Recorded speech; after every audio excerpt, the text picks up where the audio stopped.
अल्लाह ने निहायत अच्छी बातें नाजिल फरमाई हैं, यानी किताब जिसकी आयतें बाहम मिलती जुलती हैं और दोहराई जाती हैं। जो लोग अपने परवरदिगार से डरते हैं उनके बदन के रोंगटे उसे सुनकर खड़े हो जाते हैं, फिर उनकी खालें नर्म हो जाती हैं और दिल भी नर्म होकर अल्लाह की याद की तरफ मुतवज्जे हो जाते हैं। यही अल्लाह की हिदायत है।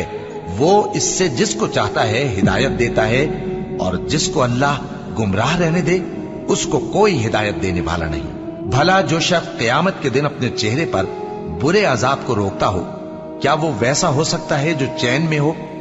और जालिमों से कहा जाएगा कि जो कुछ तुम करते रहे थे अब उसके मजे चखो।